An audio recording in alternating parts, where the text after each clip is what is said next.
मैं आपके पास आना चाहूंगी, लेकिन प्लेसेस ऑफ वर्शिप एक्ट वो तो आड़े आ रहा है ना, मुस्लिम उसी को आधार बनाकर कह रहे हैं कि नहीं वो तो मंदिर नहीं है और माहौल बिगाड़ने के लिए आप लोगों की ओर से साजिश की जा रही है। जी देखिए, प्राइमरली मैं एक लैटिन मैक्सिम है उसके साथ स्टार्ट करना चाहूंगा, that where there is right उबी जस्ट इबी रिमेडियम। ये लॉ का एक बेसिक प्रिंसिपल है, where there is right there must be remedy. तो आप अगर कॉन्स्टिट्यूशनल पॉइंट ऑफ व्यू से बात करें तो ये एक्ट जो है अनकॉन्स्टिट्यूशनल है, क्योंकि मैं इस पन्ने को अपने साथ रखा हूं, ये प्लेसेस ऑफ वर्शिप एक्ट है। आप इसमें देखेंगे कि ओनली 8 सेक्शंस आ दिया, ठीक है, और इसमें कहीं भी ये स्थिति नहीं बताई गई है कि साहब अगर आपको कोई राइट आपका इन्फ्रिंज होता है तो उस स्थिति में रेमेडी के लिए आप कहां जाएंगे।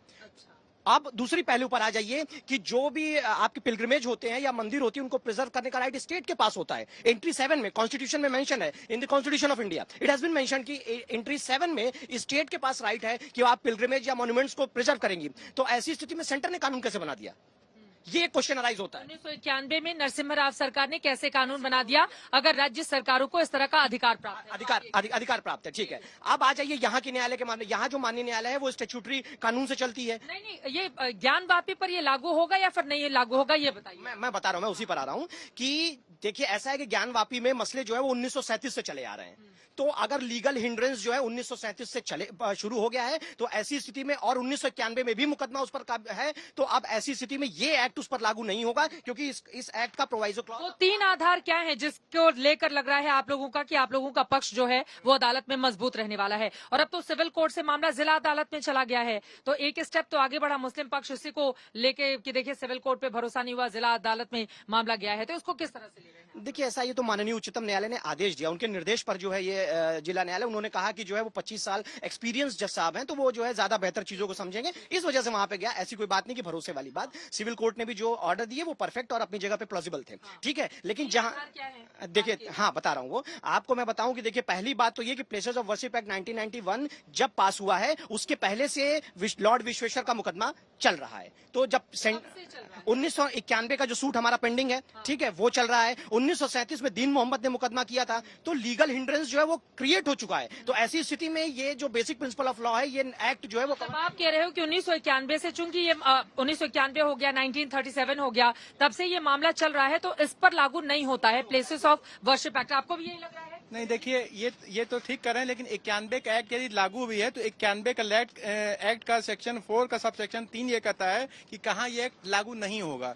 मतलब यदि पहली बात तो ये सुप्रीम कोर्ट में ये एक्ट एक अश्वनी उपाध्याय एडवोकेट हैं, उन्होंने चैलेंज किया हुआ है, ठीक है। ये उसके बाद हमारा ये कहना है कि यदि ये एक्ट है भी, जैसे ओवैसी जी अक्सर आप सुनते होंगे कि इस एक्ट का कि भाई 91 का एक्ट, 91 का एक्ट, तो 91 का एक्ट बहुत छोटा है, कोई भी पढ़ सकता है। संक्षेप में इसमें जो ये मामला है कि संक्षेप इसमें एक्ट ये है कि 15 अगस्त 1947 में जो धर्म स्थल जिस स्थिति में वही रहेंगे। तो इसमें हमारा ये कहना है कि हिंदू पक्ष जो भी यहाँ बनारस का रहने वाला है उसको पता है कि 15 अगस्त 1947 में इसका नेचर मंदिर ही था, मुस्लिम पक्ष कहता है कि मस्जिद था। तो ये कौन डिसाइड करेगा? कोर्ट डिसाइड करेगा ना। लेकिन मैं आपसे जानना चाह रही हूँ, दरअसल आप लोग अपना दावा कैसे मजबूती से आगे बढ़ाओगे, क्योंकि उनके पास एक प्लेसेस ऑफ वर्शिप एक्ट का अधिकार तो है, और उसको अगर सदन से पारित किया गया हो, संसद से और सरकार की ओर से बनाया गया हो, तो उसको सिरे से खारिज नहीं किया जा सकता। सिरे से खारिज नहीं किया जा सकता। जैसा कि कल सुप्रीम कोर्ट में भी कहा कि उस 15 अगस्त 1947 में उसका नेचर क्या था, मंदिर था कि मस्जिद था,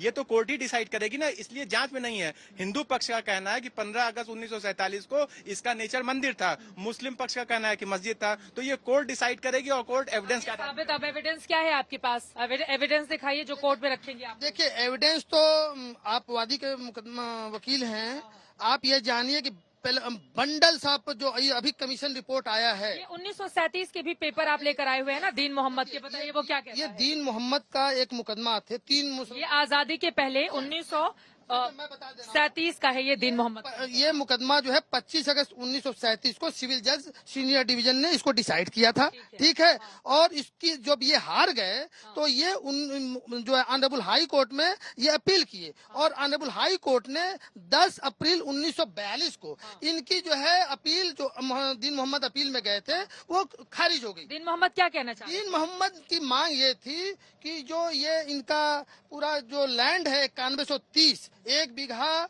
9 बिस्सा 6 दूर सिचुएटेड एट मौजा शहर खास परगना देहात मंदिर, ये पूरी वक्फ संपत्ति घोषित कर जाए। पूरा वो जो काशी विश्वनाथ का पूरा एरिया वक्फ संपत्ति घोषित कर जहाँ दी। नंदी जी हैं, जहाँ हमारा ज्ञान कूप है, जो ज्ञान तीर्थ पूरा एक चीज और बता दें कि ये पूरा तीर्थ जो है, ये जो जगह है वो ज्ञान तीर्थ है, वो मुक्तेश्वर क्षेत्र है, वो मतलब अनादिकाल से तो ये तो खारिज हो गया ना फिर दीन मोहम्मद का मुकदमा, तो ये कैसे आगे बढ़ेगा? देखिए, दीन मोहम्मद का मुकदमा जो इनकी प्रेयर थी सारी खारिज हो गई।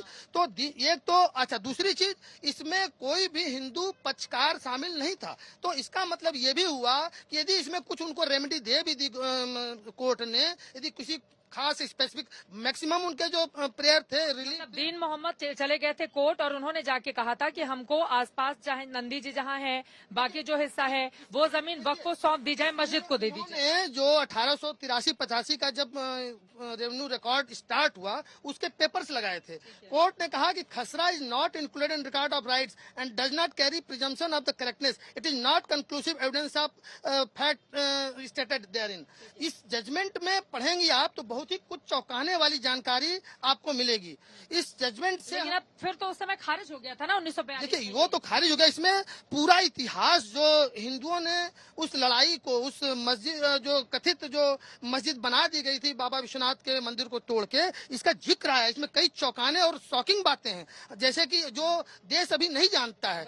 इसमें यह है, कोर्ट ने भी ये ऑब्जर्व किया है कि a Hindu temple which was demolish by the emperor Aurangzeb, यहाँ भी औरंगजेब का जिक्र आ रहा है, in the 17th century, do not think that it is. तो ये यहाँ पे भी कर रहे हैं। फिर आगे कह रहे हैं कि Hindu and Musalman is that part of Banaras where the mosque is situated, it appears from a letter from.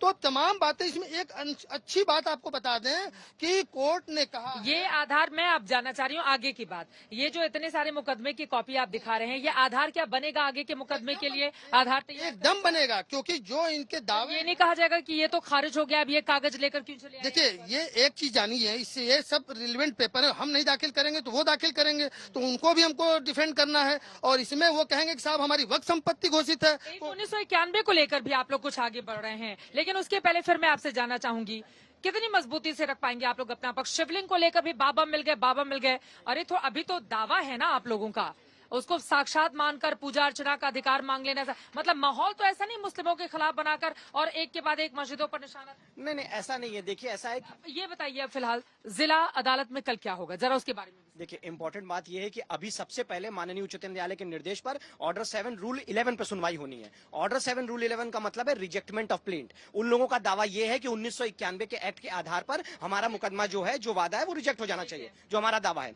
और हमारा ये कहना है कि 1991 का एक्ट हमारे ऊपर लागू नहीं होता है बिकॉज ऑफ 3 रीजंस, 3 कारणों से। कि देखिए, एक रीजन ये बताया गया है इसमें कि अगर वो मॉन्यूमेंट्स एएसआई से कवर्ड होता है, ठीक है, अगर मॉन्यूमेंट 100 साल, भाई एएसआई से कौन सा मॉन्यूमेंट कवर होगा? वो मॉन्यूमेंट जो कि 100 साल या उससे पुराना है। तो ऐसी स्थिति में अगर एएसआई के कवर्ड में मॉन्यूमेंट्स में आता है, और दूसरी बात, अगर इसका इंटरप्रिटेशन जब आप देखेंगे, इस एक्ट का इंटरप्रिटेशन, तो एक्ट के इंटरप्रिटेशन से ये निकल के आता है साहब कि वो मुकदमा, क्योंकि इस एक्ट का रेट्रोस्पेक्टिव इफेक्ट है कि नहीं है, ये क्लियर नहीं है।